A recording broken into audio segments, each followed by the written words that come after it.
हर दिन हम सुनते हैं युद्ध की गूंज, परमाणु हथियारों की धमकी, लेकिन क्या हमने कभी सोचा है अगर सच में एक दिन परमाणु युद्ध शुरू हो जाए, अगर सैकड़ों बम एक साथ फटें? कल्पना कीजिए, पल भर में आकाश काला हो जाए, पृथ्वी जैसे खुद चीख उठे। क्या मानव जाति जिंदा रहेगी या एक दर्दनाक चीखों के बीच खत्म हो जाएगी? आज हम उतरेंगे उस अंधकारमय मौत की घाटी में, जहां हर पल मौत एक नया चेहरा लेकर सामने आएगी।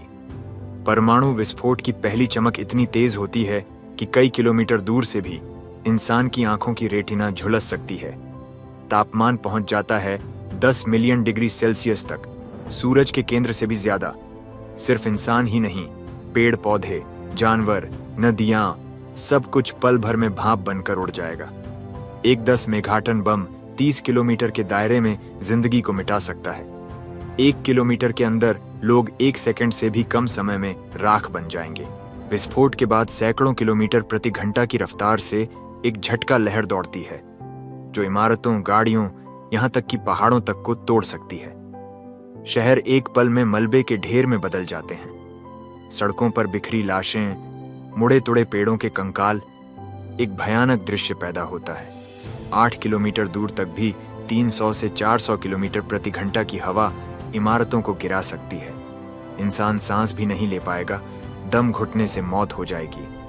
अगर कोई बच भी गया तो भी राहत नहीं, क्योंकि शुरू होगी मौत की बरसात, रेडियो एक्टिव फॉलआउट। ये होगी जहरीली धूल की आंधी, जो हवा में फैलकर हजारों किलोमीटर दूर तक मौत बांटेगी। सिर्फ 1 घंटे में तीव्र विकिरण कई शहरों के लोगों के शरीर में कैंसर जैसे परिवर्तन कर सकता है। फॉलआउट की वजह से खाना, पानी, सब कुछ जहरीला हो जाएगा। 1954 में अमेरिका के कैसल ब्रावो परीक्षण में गलती से भीषण फॉलआउट हुआ था। 100 किलोमीटर दूर के द्वीप तक रेडियोधर्मी धूल की चादर बिछ गई थी। हजारों परमाणु विस्फोटों के कारण करोड़ों टन धूल आसमान में फैल जाएगी। सूरज की रोशनी जमीन तक नहीं पहुंचेगी। दिन भी अंधेरा हो जाएगा। पृथ्वी डूब जाएगी एक अभिशाप में, न्यूक्लियर विंटर। औसत तापमान 10 से 15 डिग्री सेल्सियस तक गिर जाएगा। दुनिया भर की खेती बर्बाद हो जाएगी। कुछ ही वर्षों में मानव जाति का 90% हिस्सा भूख से मर सकता है। ग्लोबल कैटास्ट्रोफिक रिस्क इंस्टीट्यूट के अनुसार अगर पूर्ण परमाणु युद्ध हुआ तो मानव सभ्यता का स्थायी पतन संभव है। जो लोग बचेंगे वे लड़ेंगे एक और युद्ध, खाना, पानी और आश्रय के लिए। दंगे, लूटपाट, हत्या और बलात्कार की बाढ़ आ जाएगी। सरकारें, सेनाएं, कानून, सब ढह जाएगा। दुनिया तब किसी देश या जाति को नहीं पहचानेगी। तब एक ही पहचान होगी, कौन जिंदा है और कौन मर चुका है।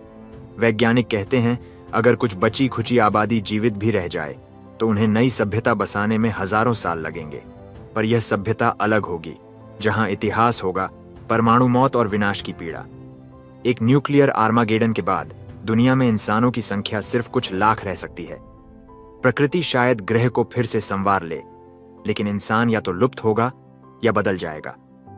आज भी दुनिया में करीब 13,000 परमाणु बम मौजूद हैं।